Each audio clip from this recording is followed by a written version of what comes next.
Libro de los Hechos, capítulo 13, verso 22.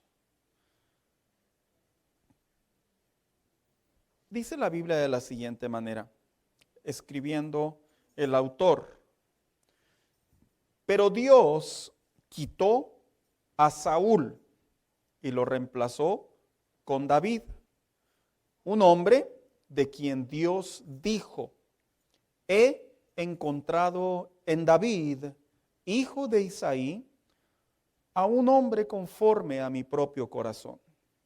Él hará todo lo que yo quiero que haga. Siéntese por favor en esta hora.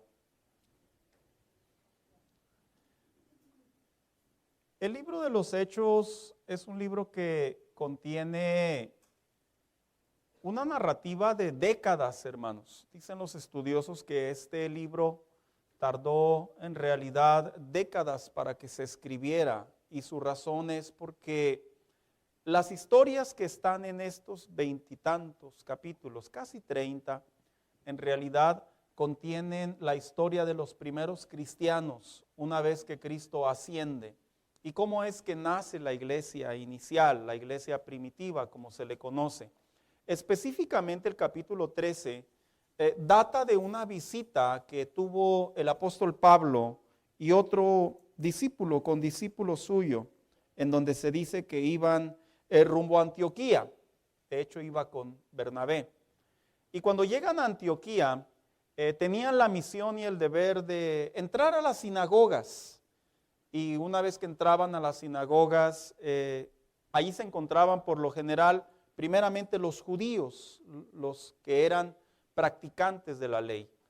Pero no solo llegaban a las sinagogas, posteriormente se acercaban a otros lugares. Pero específicamente aquí, cuando entraron, el propósito de su visita era precisamente predicar a Cristo, al resucitado, al Salvador, al que ya había venido a habitar entre los hombres y que ahora había traído una libertad espiritual al corazón del hombre. Pero cuando estuvieron en Antioquía, dice el narrador que tomaron a bien, en este caso el apóstol Pablo, a hacer una descripción desde que llegaron a la época de los hebreos hasta la venida de Cristo. En otras palabras, en palabras breves, entraron a la sinagoga y le empezaron a explicar a los judíos de aquellos tiempos. ¿Se acuerdan cuando nuestros primeros padres, la generación de los hebreos, hace tiempo alguien preguntaba que cuál era la diferencia entre los hebreos, los israelitas y los judíos, que no son lo mismo, hermanos. En diferentes épocas aparecen diferentes escenarios, pero les empieza a predicar en este caso Pablo y les dice: nosotros que provenimos de la raza de los hebreos cuando estuvieron en cautiverio en Egipto, y luego cómo Dios los lleva por medio de una promesa al desierto, y luego le sigue guiando y le dice, y en el desierto, y empieza el apóstol Pedro precisamente a llevarlos a los cientos de años que habían pasado, hasta que llegan precisamente a la historia en donde surge el primer rey de Israel.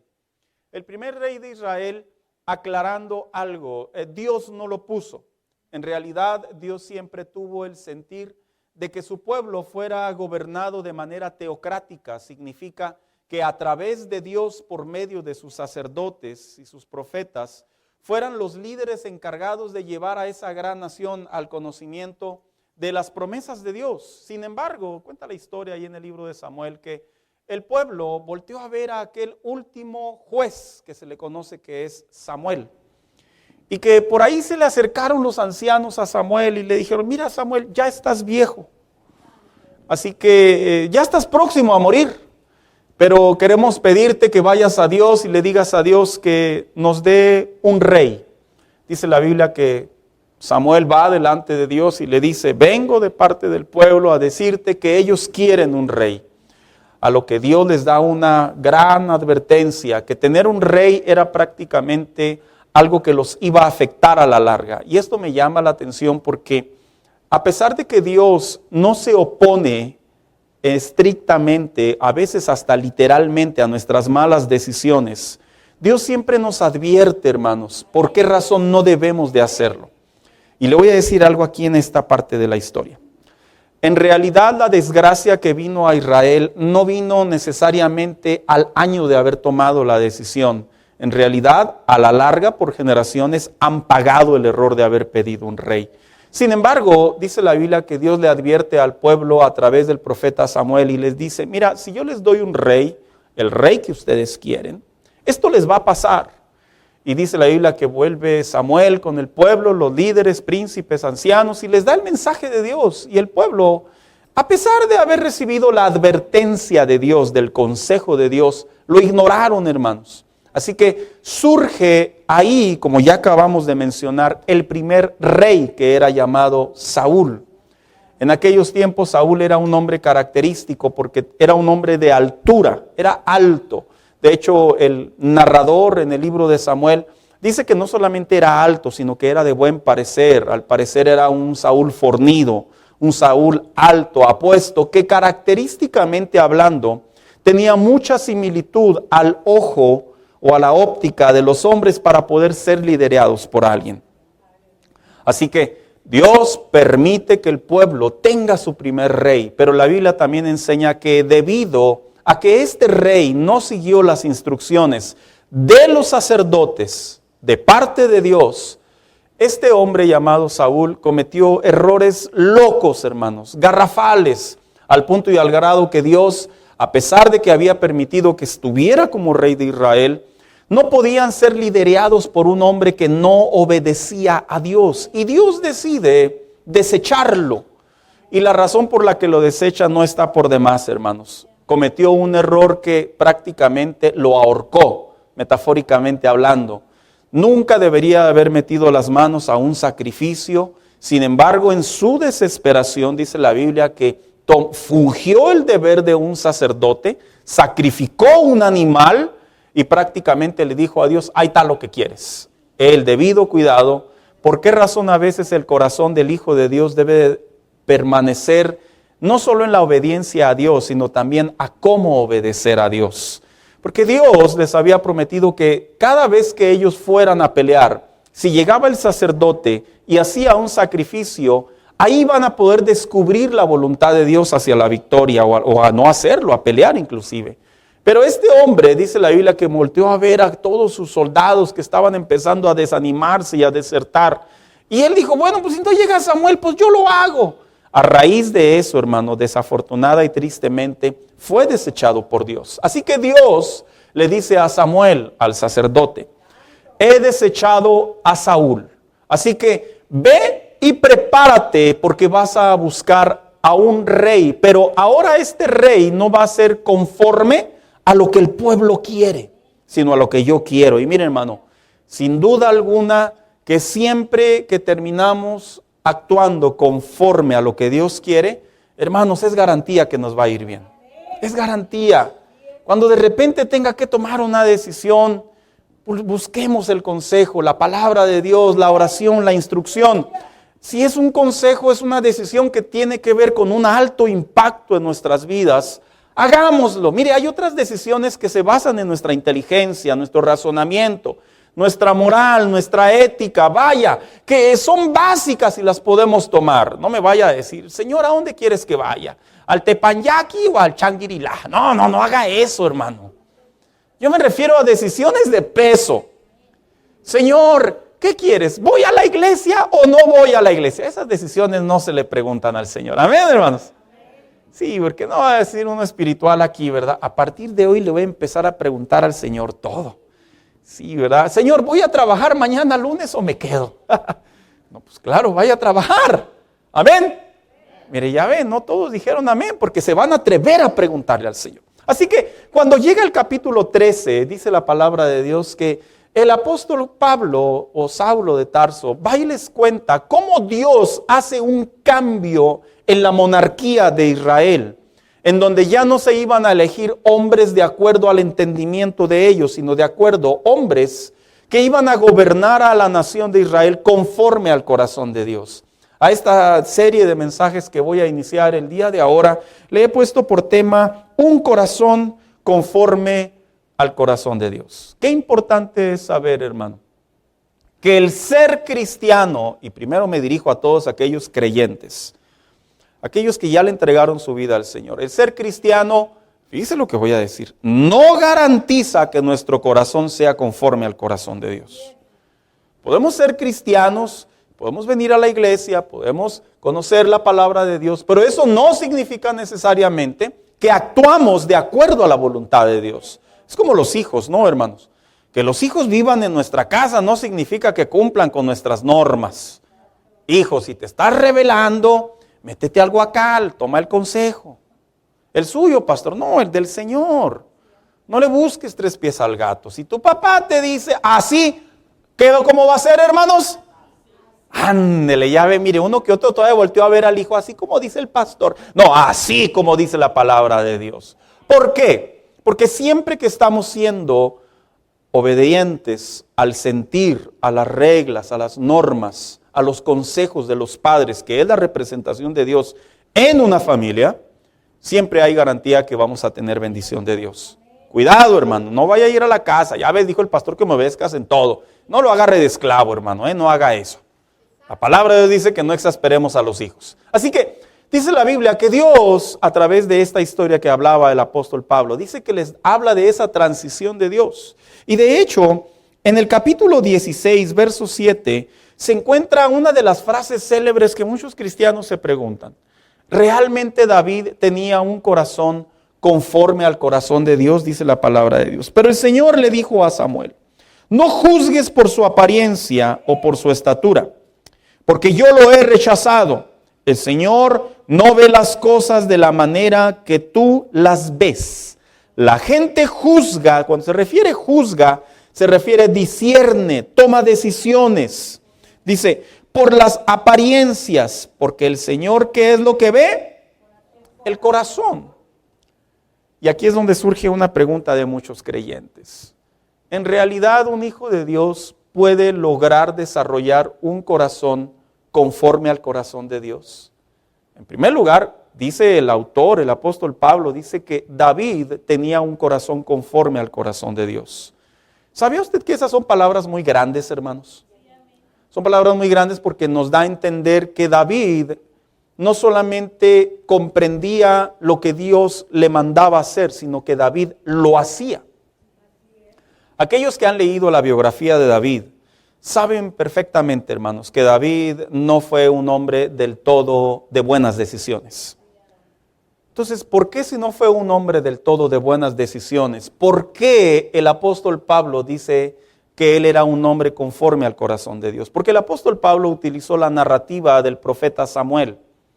Que el profeta Samuel, cuando fue instruido por Dios, David en ese entonces, quiero aclarar, en el corazón de David había un sentir que lo iba a llevar a una continuidad de vida que terminara siendo conforme al corazón de Dios.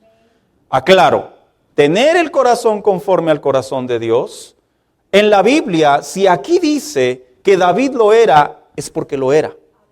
Pero diremos nosotros, ¿verdad? Pero parece que no, pastor. Bueno, eso lo vamos a ir viendo conforme pasen los mensajes. Porque un hombre conforme al corazón de Dios no es necesariamente un hombre perfecto, que no falla, que no comete errores, que no se equivoca, que humanamente hablando no la riega, como decimos los mexicanos, sino que un hombre conforme al corazón de Dios está hablando de la progresión de vida, espiritualmente hablando, que ahí es donde nace todo. Y se va al área ética, se va al área social, al área financiera, al área de las decisiones, de cómo ver, cómo actuar, al punto y al grado que conforme va avanzando la vida de David, David en realidad sí se lleva ese título, y no como un título exagerado, sino que David en realidad, biográficamente hablando, sí cumplió con los requisitos de lo que es un hombre conforme al corazón de Dios. Mire, la Biblia dice que Moisés era el hombre más manso sobre la tierra, dirían algunos, ¿verdad? ¿En serio? Pues imagínense, tolerar a todos esos cabezones que estaban literalmente en el desierto en contra de él. Sí, hermano, fue un hombre paciente. La Biblia dice que Abraham era ¿qué? Amigo de Dios. ¿Habrá sido amigo de Dios? Bueno, para que Dios le haya revelado a Abraham que iba a destruir a Sodoma y a Gomorra, y a ver cómo lo veía él, es porque definitivamente que en la intimidad de Dios, Dios consideró a Abraham como su amigo. David no era la excepción. David era un hombre el cual el Señor pudo encontrar en el desarrollo de su vida quién podía llegar a ser, y sin duda alguna fue un hombre conforme al corazón de Dios. Quiero dar lectura a lo que dice 1 Samuel 16:11 en adelante. Dice: después Samuel preguntó, ¿son todos estos los hijos que tienes? Porque cuando llega, en este caso, Samuel a la casa de su padre, de aquel hombre llamado precisamente Isaí, gracias.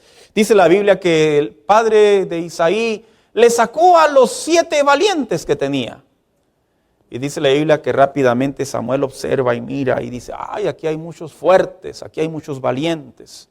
Pero ahí es cuando Dios le dice, tú miras lo que tú puedes ver, pero yo miro espiritualmente el interior de uno.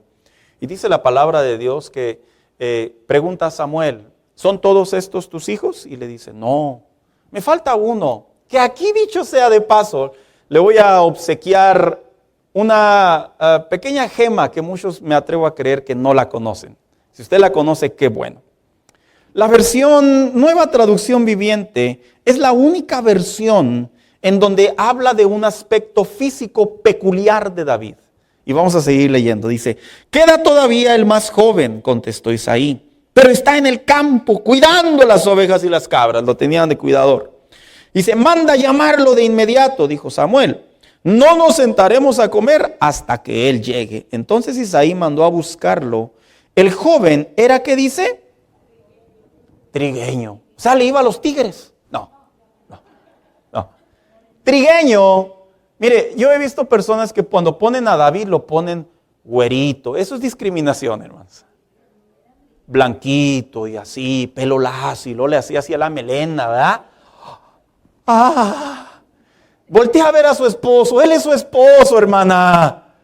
Véalo con el espíritu de David por dentro. Si ya lo ve con 3 pelos, uno para acá, otro para allá y otro que se lo lleva el aire, vea el corazón, por favor. Ay, pastor, es que está muy oculto su corazón. Véalo hasta adentro. La palabra trigueño, en realidad, en el hebreo, para una mejor comprensión, significa que David no solo era un hombre pelirrojo. O sea, que David tenía el pelo pelirrojo, hermanos. Yo sé que hoy en día la gente se pinta el pelo pelirrojo. Aquel era natural. Y no solo era, sino que los comentaristas dan acertación a que no solamente era un hombre pelirrojo, sino que era de tez medio morena. Fíjese, para los que creen que David era así güerito y de ojos verdes y casi la cara de Gerber, ¿verdad? No, era medio morenón, y era de ojos de color, y era pelirrojo. Ya no les gustó David, ¿verdad, hermanas? Ya no. Pero ese era David. Y dice la Biblia que cuando él llega, dice, era un hombre trigueño y apuesto y de hermosos ojos. Y el Señor dijo, este es, úngelo. Al estar David de pie entre sus hermanos, Samuel tomó el frasco de aceite de oliva que había traído y ungió a David con el aceite. Y el Espíritu del Señor vino con gran poder sobre David a partir de ese día. Luego Samuel regresó a Ramá. Una vez que David es ungido, dicen los comentaristas que David ahondaba entre 12 y 15 años, hermanos. Otros se van entre 10 y 12 años cuando David fue ungido por Samuel. Era un jovencito literalmente chiquito. Cuando el apóstol Pablo utiliza la vida de David para tomarlo como una referencia de un hombre conforme al corazón de Dios, brevemente le voy a describir en menos de un minuto. ¿Quién era David? Bueno, en primer lugar, David era el hijo menor de Isaí, tenía 8 hermanos, 2. David era un pastor de ovejas, en otras palabras, era el que las cuidaba. 3. Era un músico, no cualquier músico, era un músico ungido que tenía la capacidad de cada vez que él tocaba el arpa, en aquel entonces, podía lograr espiritualmente ahuyentar a un espíritu que atormentaba al rey Saúl. Siguiente, ¿quién era David? Era aquel hombre que derrotó a Goliat. Cuando David derrota a Goliat, algunos estudiosos sugieren que él ahondaba entre los 13 y 15 años. ¿Qué anda haciendo un joven de 13 a 15 años en la actualidad? Perdido en las sábanas de la cobija por 14 horas, ¿verdad, hermanos? Ahí en el TikTok. O sea, no les estoy echando, pero pues es la verdad, algunos, ¿verdad? No, pastor, mis hijos son unos santos, están orando. Vaya y ábrale la puerta a ver si es cierto. ¿Quién era David? Bueno, cuando derrotó a Goliat, esa edad en la que él ahondaba, dice que llevaba 5 piedras en su honda. Los estudiosos sugieren que llevaba 5 piedras, no para ver si le atinaba a alguna de las 5, sino que Goliat tenía 4 parientes más, que eran mayores de 2 metros de altura y que tenían 6 dedos en cada mano.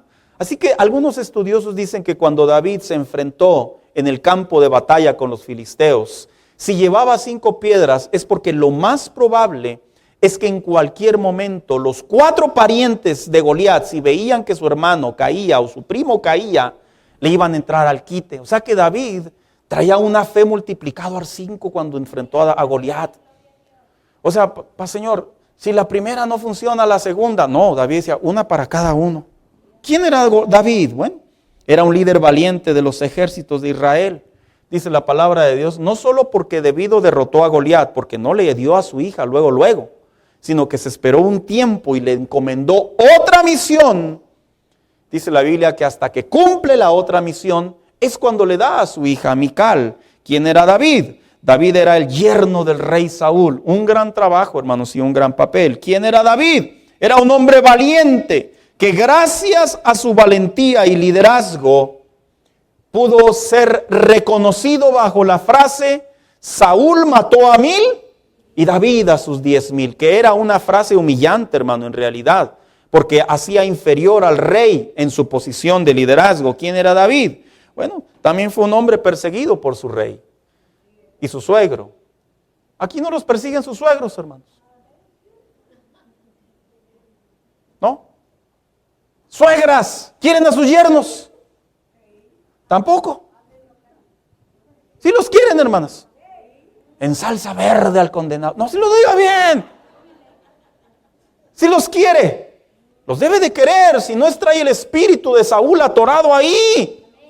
Y dice la Biblia que Saúl persiguió a David. Algunos comentaristas sostienen que fue por más de 15 años, hermanos. Imagínense emprender la misión de ir por su yerno. Y no para agradecerle, para matarlo.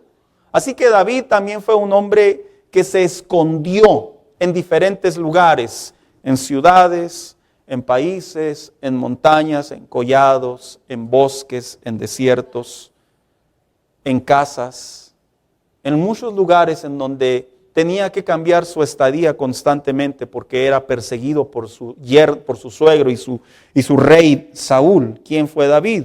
Una vez que muere su suegro, se convierte en el segundo rey de Israel. Cuando se convierte en el segundo rey de Israel, él reinó por aproximadamente, ¿cuántos años? A ver, gracias, cerca de 40 años. Y no solo reinó por cerca de 40 años, sino que también en ese tiempo se dedicó a expandir el reino del Señor considerablemente, al punto y al grado que se convirtió Israel en la nación más temida por las demás naciones. ¿Quién fue David? Bueno, también David tiene una mancha muy fuerte en su vida. Fue un hombre adúltero en el contexto de que cometió adulterio y fue autor intelectual de un asesinato con alevosía y ventaja. ¿Quién fue David? No solamente un asesino, perdón la palabra, pero es la correcta que aplica para él, sino también una vez en su vejez, este hombre es traicionado por su propio hijo Absalón, el cual le produce un golpe de estado. Qué duro es cuando los hijos se sublevan, hermanos, a los padres. Dicen los comentaristas acertadamente que David no es que le tuviera miedo a su hijo Absalón, que era más joven, sino que David conocía que él era el ungido de Dios y que de la misma manera como él honró a Saúl y no metió sus manos en contra del ungido de Jehová, en este caso el rey Saúl, David temía que si él se ponía en confrontación con su hijo Absalón, David temía que Dios hiciera justicia y liquidara la vida de su hijo Absalón. Y debido a ello, prefirió huir. Pero ese golpe de estado le costó literalmente la vida a su hijo Absalón. Aquí brevemente, papás, no es bueno que nos sublevemos delante de nuestros padres. ¿Sabe a lo que me refiero? Me refiero a los adultos. Si tú tienes a tu padre, aunque ya esté arrugado, lo digo en el buen contexto, sanamente, si ya tiene canas, si ya no tiene la misma fuerza, no te subleves, no te alteres, que no se te suba, porque Dios siempre honra a los padres y Dios actúa con justicia. Muchachos que están aquí, si ustedes tienen a sus padres y esa gran bendición, hónrenlos en toda la extensión de la palabra, obedézcanlos. No nomás el día del padre diga, es el mejor papá del mundo. No. Ni a la mamá, la mejor mamá del mundo mundial. Tampoco. Todos los días. ¿Por qué? Porque honrar a los padres traerá lo que la Biblia dice el apóstol Pablo en la carta a los Efesios. Es del primer mandamiento con promesa. Así que David también fue un hombre que recibió un golpe de estado por su propio hijo. Y última, murió en su vejez cerca de los 70 años. Entonces, ¿qué es un hombre conforme al corazón de Dios? Le quiero compartir una definición muy personal en el estudio que yo he investigado y se la voy a leer. Es aquel cuyo corazón imperfecto permite que su mente sea moldeada por la voluntad de Dios, donde aprende a amar su ley, enfrentar los peligros con valor y reconocer su pecado con humildad. Un corazón conforme al corazón de Dios no es un corazón que no se equivoca. No es un corazón que es superhumano. Tampoco es un corazón que Dios tiene favoritismo sobre de él. Un corazón conforme al corazón de Dios es la vida de un creyente, de un hijo de Dios, que reconoce que cuando peca hay que pedir perdón y hay que arrepentirse. Y las consecuencias, pastor, también las tenemos que enfrentar.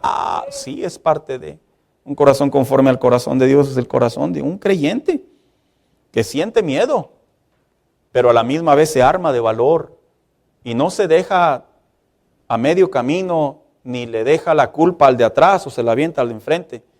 Es un corazón que entiende que para poder caminar en la fe necesita valor. Y algo que Dios resalta mucho de la vida de los profetas, de los sacerdotes, de los reyes, de los apóstoles, ¿sabe qué es, hermano? La valentía. Mire, hay una palabra mexicana que se escucha muy feo, parece grosera, pero no lo es. Dios detesta los corazones pusilánimes. ¿Qué es eso, pastor? Pusilánime. No es una grosería. Un corazón pusilánime es un corazón cobarde. Es un corazón miedoso, es un corazón que se echa para atrás, que sabe que tiene que enfrentar asuntos en la vida y se esconde en las faldas de donde pueda, que nomás la está repartiendo a ver a quién le cae, pero nunca reconoce sus derrotas, nunca reconoce sus peleas. Y si algo Dios busca de los corazones que quieren ser conforme al corazón de Él, es que sean valientes. Hermanos, seamos valientes. Si hay una batalla que estamos enfrentando, con valor de parte de Dios. No nuestro, porque la verdad nosotros no aguantamos mucho. Pero cuando nos tomamos de la mano de Dios, cuando nos tomamos del Espíritu Santo, cuando nos tomamos de la oración, cuando nos tomamos de las promesas del Señor, podrán estar temblando los pies, pero no nos movemos, como dice ese precioso salmo. Aunque la tierra tiemble, debemos de cantar. ¿Por qué? Porque es la valentía del Hijo de Dios. A través de estos mensajes solamente los voy a mencionar. Cuando hablemos de qué es un corazón que caracteriza, un corazón que agrada a Dios, vamos a hablar de los mensajes. Es un corazón que confronta los peligros con valor. David se enfrentaba a animales por una oveja. Por una oveja. David se enfrentó a Goliat y le cebaron su premio. Le dijeron, el que enfrente a este gigante le doy a mi hija. ¿Se la dieron? Los que estudian saben que no. Se la cebaron. ¿Qué es un corazón conforme al corazón de Dios? Característicamente hablando, es aquel que espera pacientemente las promesas de Dios. 15 años aproximadamente para poder ver las promesas de Dios. Es mucho tiempo, hermano. Pues pastor, yo tengo más. Bueno, pues entonces siga esperando. Pero de que Dios nunca llega tarde, Dios nunca llega tarde. ¿Qué características tiene un corazón que agrada a Dios? Sabe actuar en tiempos de aflicción. ¿Qué hacía David cuando se escondía? Se atemorizaba y volteaba y no dormía. No, componía salmos, su corazón maduró. Salía a pelear inclusive aunque era un hombre que era perseguido. Ansiaba estar en la casa del Señor. ¿Qué es lo que debe hacer un corazón cuando es perseguido? Y por último, una característica que tiene un corazón que agrada a Dios, reconoce su pecado y se arrepiente. Porque así es, hermanos, cuando nosotros buscamos al Señor y pecamos, porque todos pecamos, fallamos al blanco, nos equivocamos, nunca nos debemos de acostumbrar a pecar. Nunca. Cuando un corazón se acostumbra a pecar, ya no es un corazón conforme al corazón de Dios. Porque el pecado tiene un efecto espiritual en la vida única y exclusivamente de los hijos de Dios, que nos hace ver la mancha no como una mancha ordinaria, sino como un insulto a nuestro Señor. Al punto y al grado que cuando David peca, y lo vamos a ver más adelante en los mensajes, David le pasó lo que a todo cristiano le pasa. Pensamos que cualquiera peca y pues, nos podemos aguantar, ¿verdad? Las ganas, pero no. Llega trágicamente la consecuencia de su pecado por medio del profeta Natán. ¿Y cómo es que este hombre tiene que enfrentar su pecado? Un corazón conforme al corazón de Dios aprende a enfrentar sus pecados. Amén, hermanos. ¿Cómo enfrentamos nuestros pecados? ¿Verdad? Lo vamos a ver en ese mensaje. Ahora, entonces, ¿qué es un corazón conforme al corazón de Dios? Le he puesto por tema, ya lo pasé, pero lo voy a mencionar. Es un corazón que está dispuesto para Dios. ¿Pero qué es un corazón dispuesto para Dios? Bueno, pues un corazón dispuesto para Dios es aquel, en primer lugar, que sabe desarrollar su vida de tal manera que agrade a Dios a pesar de sus desaciertos. ¿Sabe usted que la vida cristiana, la gente tiene mucha expectativa de los hijos de Dios, de que nosotros seamos perfectos, hermanos? Yo creo que estamos rodeados de personas que si les decimos nomás tantito, es que soy cristiano, parece como que ponen un anuncio en nuestra espalda. Ahí va un santo caminando. Ahí va alguien que no se equivoca. La realidad es que no. La realidad es que como hijos de Dios debemos de reconocer que nosotros no somos perfectos. ¿Cuántos dicen amén, hermanos? Ya ve, pastor, por eso peco, por eso. Y luego, por eso mis hijos me hacen pecar. Por eso este gobierno me hace pecar. Por eso es que mi jefe en el trabajo me hace pecar. Hasta el perro me hace pecar. No le exagere, hermano. Es cierto que el corazón de un hijo de Dios entiende que nosotros no somos perfectos. Pero cuando me refiero yo que un corazón que está dispuesto a hacer la voluntad de Dios es un corazón que debe de saber que no es perfecto, pero a la misma vez debe de saber que nosotros buscamos la medida del varón perfecto. Miren lo que dice la carta a los Efesios 4:13. Dice, de este modo todos llegaremos a la unidad de la fe, se refiere a los hijos de Dios, dice, y del conocimiento de Cristo, que es el Hijo de Dios, dice, a una humanidad, perfecta, que se conforme, ¿qué dice?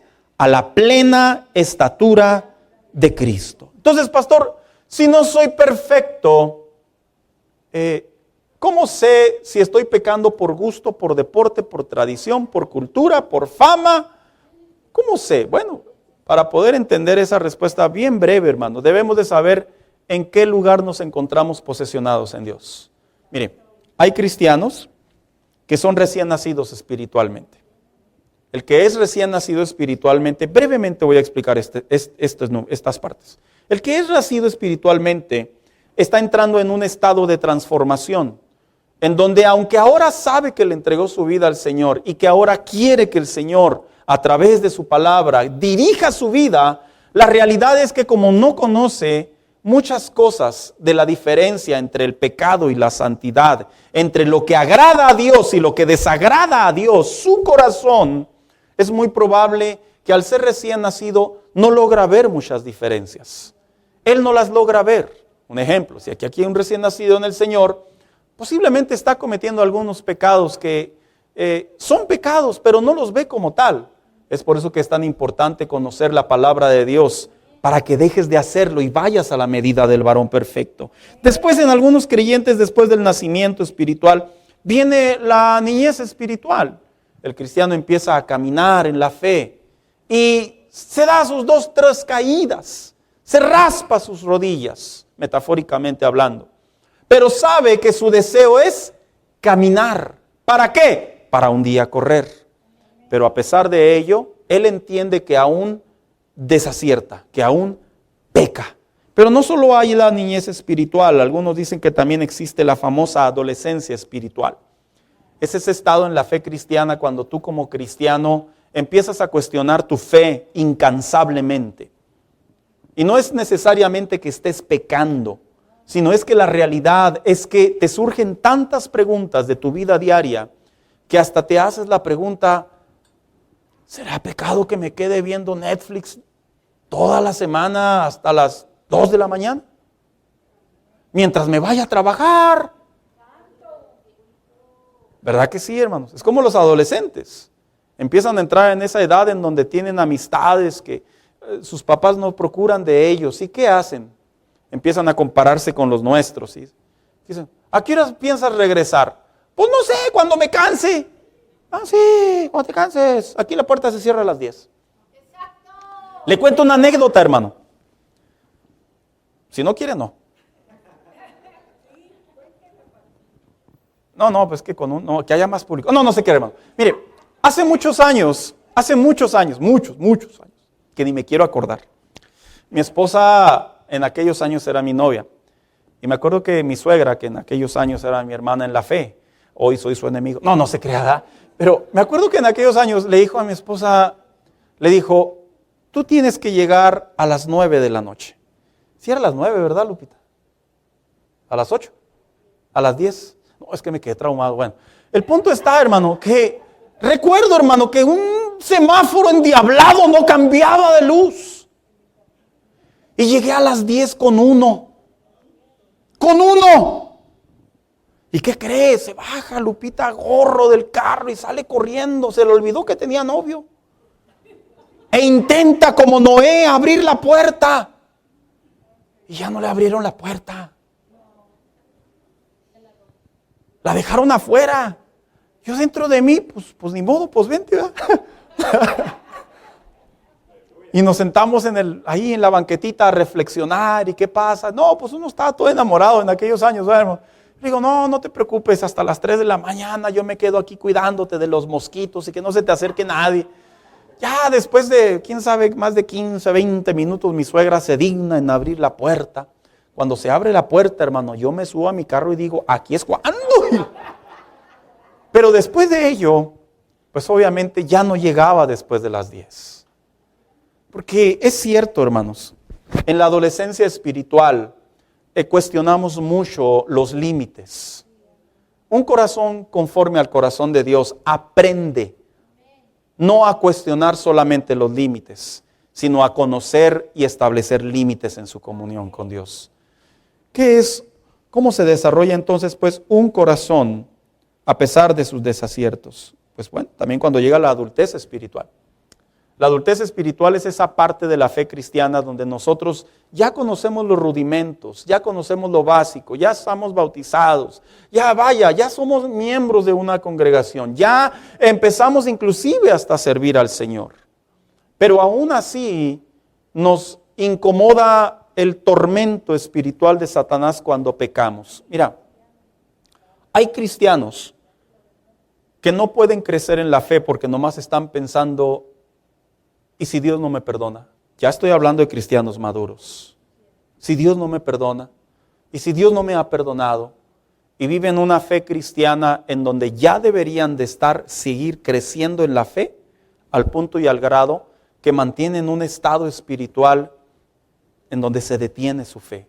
No pecan en el sentido de que no se van al mundo, pero no pueden avanzar más porque lamentablemente viven con la idea de que aunque ya son maduros en el Señor, no saben si el Señor los ha perdonado completamente.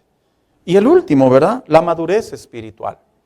Somos esos creyentes, espero y aquí haya más de uno, en donde ya nosotros, ¿por qué no decirlo? Servimos al Señor por tiempo determinado.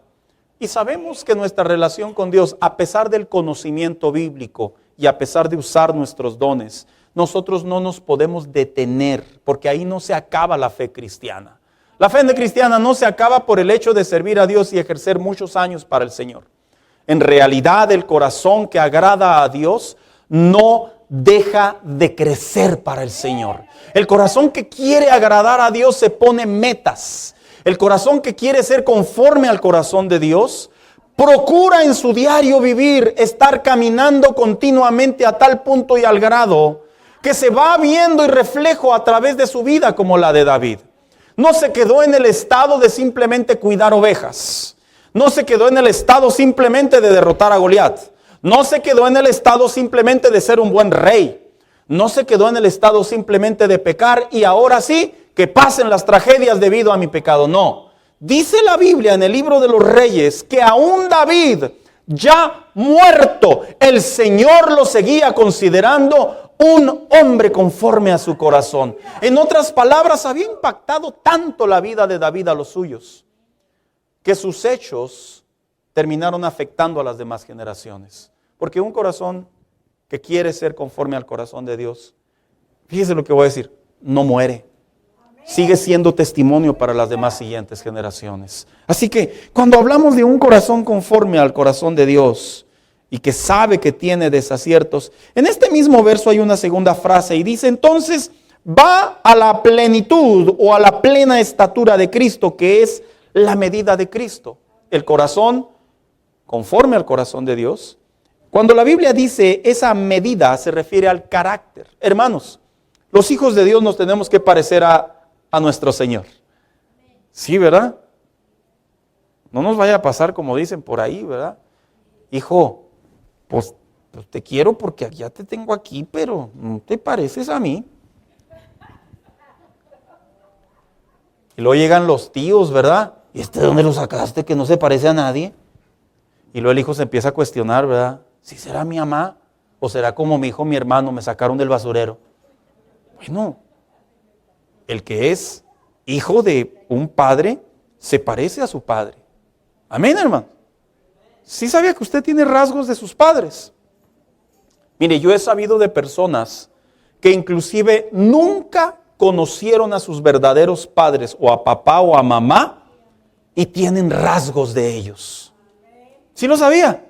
¿Por qué? Porque genéticamente hay en ellos algo que se fue ahí, por ahí. No vamos a entrar en esos aspectos. El Hijo de Dios se tiene que parecer a su Señor. Así que cuando la Biblia dice que vamos a la medida de Cristo, nuestro carácter conforme al corazón de Dios se dispone cuando nosotros estamos imitando el carácter de Cristo. Hermanos míos, ¿queremos parecernos a nuestro Señor? Leamos los evangelios. ¿Sabía usted que en los evangelios está el mayor tesoro de cómo se comportaba Cristo ante las situaciones y los diferentes escenarios? Ahí lo encuentra. Mire, leer la Biblia de tapa a tapa es una bendición. Pero ver la vida de Cristo, ahí están las historias y ahí es en donde nosotros podemos aprender a desarrollar el carácter de Cristo. ¿Qué es la medida del varón perfecto? Que no solo Cristo formó un carácter, sino también Cristo formó un compromiso. Cristo era una persona comprometida, hermano, porque un corazón que quiere disponerse para el Señor, se compromete con el Señor. Nuestro compromiso no es religioso, no es emocional, no es un compromiso para que la gente nos vea. Es una convicción que nace a causa de una salvación, del perdón de nuestros pecados y de reconocer que sus misericordias son nuevas cada mañana, hermano mío. Mira, hay gente que sale a trabajar todas las mañanas nomás para poder pagar las cuentas del mes. No está mal. Para eso es el dinero. Pero en realidad el verdadero padre no sale a trabajar para pagar cuentas. Sabe porque es papá, porque es esposo y tiene el deber, la satisfacción, la alegría, el deleite, el gozo de poder ser proveedor para su familia. ¿Cuántos papás dicen amén? Hombre, Jesús, aménes, hermanos, hasta me derribo con ustedes, hermanos míos. Si tú te levantas cada mañana diciendo, porque Dios me ha dado tantos números de hijos, por eso le voy a echar ganas, estás comprometido con el título de ser padre. Pero si te levantas viendo a tu hijo que abre el refri, lo que abre y que se empina el galón de leche, por eso se me caen los pelos. No te estás comprometiendo como padre. El Hijo de Dios no se compromete a su fe por lo que Dios le da. Nos comprometemos a nuestra fe por lo que ya hizo en nosotros, hermanos. Ese es el corazón que agrada a Dios. Si estamos aquí en la iglesia, como dijo un hermano, no, yo voy a la iglesia para no irme al infierno. ¡Olvídate! Ya te dieron el ticket y no te has dado cuenta. Estamos aquí porque Él hizo una obra en nosotros. Y David era rey, era hijo, era padre. Era un soldado y no estaba comprometido con el hombre, estaba comprometido con Jehová, con Yahvé. Cristo, cuando vino a la tierra, la medida del varón perfecto es ese corazón que se compromete con su Señor. Pero también, ¿qué es la medida del varón perfecto? Es cumplir con la voluntad de su Padre. ¿Sabías tú que la voluntad del Padre es diferente en cada uno de nosotros? Y a la misma vez es la misma para nosotros. Es confuso eso, hermanos, porque a veces pensamos, bueno, si el Señor lo bendijo al hermano así, pues que también me bendiga a mí, ¿verdad? También es su voluntad. Si su voluntad fue bendecirlo a mí, pues que también me bendiga a mí. Sí, pero es diferente. Es como los hijos. Hermanas, a todos los hijos los quieren por igual. Y ahí está el silencio, ¿verdad? Yo sé que sí los quieren a todos sus hijos por igual, pero de diferente manera. Las rescaté, ¿verdad, hermanas? Ya ve, ahora sí se animaron. Porque la realidad es que a todos se aman por igual, pero de diferente manera. ¿En qué sentido?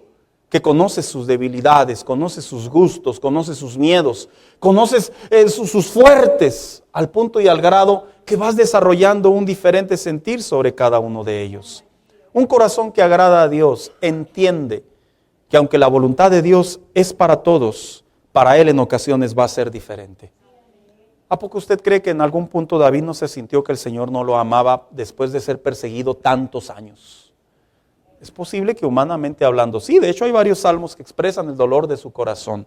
Entonces, ¿cómo se puede desarrollar un corazón que agrade a Dios a pesar de sus desaciertos? 2 y último, aprendiendo que el Espíritu Santo va a un lado de nosotros para llevarnos a la voluntad de Dios. ¿Tú sabías que la voluntad de Dios, el deseo, el corazón, el agrado de Dios en nosotros está destinado, fíjese la palabra que estoy usando, está destinado para que a través del Espíritu Santo nosotros logremos lo que Dios quiere hacer con nosotros? Si usted siente que su vida en ocasiones es un caos, que su vida lleva ciertos retrocesos, que su vida no encuentra el lugar específico, y fíjese, estoy hablándole a cristianos, hermanos, que su vida va como las transmisiones cuando están fallando, ¿verdad? Decía mi hermano Alex, hace unos días le platicaba algo y me decía una frase que me la memoricé. Decía, está pateando la transmisión. Dije, caray. Hasta yo me quedé, sí, hace algo así me dijo, como que patea. Y dije, no, pues yo nunca la he pateado, ¿verdad? Pero el hermano Alex, su léxico es muy elevado, hermanos, que me deja a veces fuera de lugar, fuera de base. Y le dije, mira, como que le hace así. Me dice, por eso, como que patea. Dije, bueno, pues sí, ¿verdad? Le pego al perro y pues el perro se mueve así. Entonces sí. Un corazón que agrada a Dios se desarrolla a pesar de sus desaciertos, aun cuando el Espíritu Santo mora en nosotros. Juan 14:16 dice, y yo le pediré a Dios el Padre que les envíe al Espíritu Santo para que siempre los ayude y siempre esté con ustedes. Mira, un corazón que agrada a Dios a pesar de sus desaciertos, sabe que el Espíritu Santo está ahí. Cuando la Biblia dice un consolador, como lo vimos aquí, o al Espíritu Santo, que es la palabra paracleto, la palabra consolador en el griego significa al lado de. Pero en realidad no es al lado de una palabra literal, sino se refiere que va a estar contigo en. Y hay dos lugares en donde el Espíritu Santo ha prometido hacer morada en nosotros. Uno, en nuestro interior, y dos, para siempre. ¿Qué significan estos dos términos? Cuando se refiere a nuestro interior, se refiere que cuando el cristiano tiene el deseo, el sentir, el ánimo, el momento, el escenario de querer hacer lo bueno, no es porque nosotros seamos muy buenos, es porque el Espíritu Santo está constantemente llevándonos a agradar a Dios. Hermano, ¿no te ha pasado de repente que quieres hacer algo bueno espiritual, algo bueno bíblico? Y lo sientes, pero te resistes. ¿Sabes por qué pasa eso? Porque lo que hace el Espíritu Santo en nosotros es impulsarnos a agradar a Dios.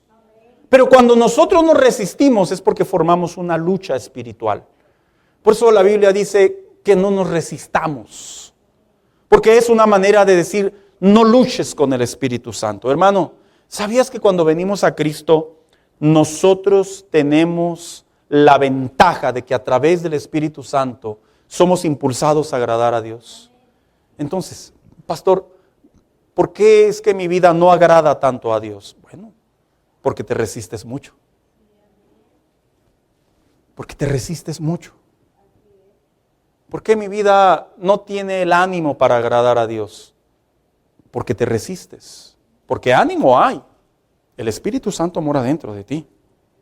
Pero la resistencia carnal, la resistencia egocéntrica, la resistencia humana es tan fuerte en ti que aunque el Espíritu Santo es el Espíritu de Dios y lo puede hacer, Él utiliza el recurso de tu voluntad para que se cumpla.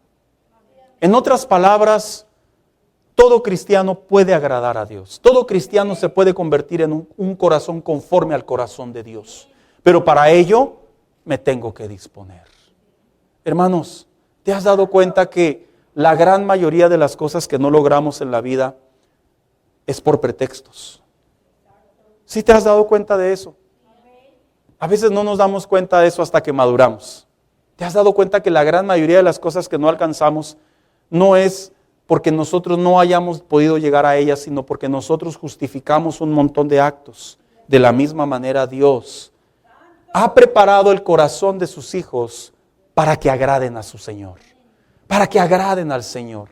Hermanos, el corazón de David no era perfecto, pero estaba progresivamente, a pesar de sus desaciertos, estaba progresivamente convencido que cuando fue ungido era para poder llegar a donde Dios lo quería llevar. Y cuando tú y yo venimos al conocimiento del Señor, tú debes de saber que las luchas, las adversidades, las tentaciones, aunque son parte de la formación cristiana en la gran mayoría de las veces, tú y yo debemos de saber que la voluntad de Dios es que le agrademos a Él a través de los resultados. ¿Cómo se logra eso, pastor? Deja que el Espíritu Santo trabaje en ti. Ven, hija. Mire, ¿quiénes han tenido la experiencia propia o de conocer a alguien que se resiste en ir al doctor? ¿Sí?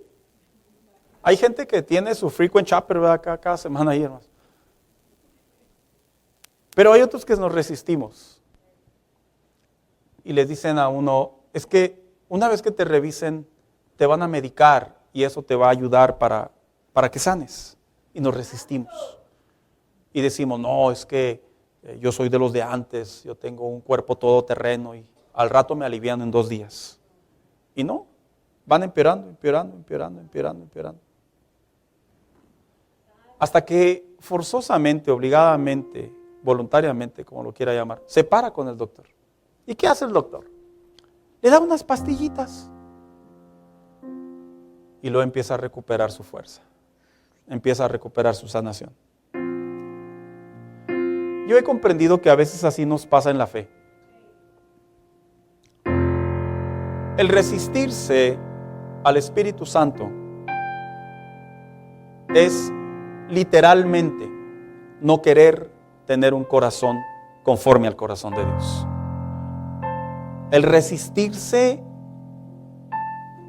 a lo que Dios quiere conforme en nuestras decisiones del día a día es una manera de objetar y de decirle a Dios, aunque soy tu hijo, no quiero. Aunque soy tu hijo, espérame.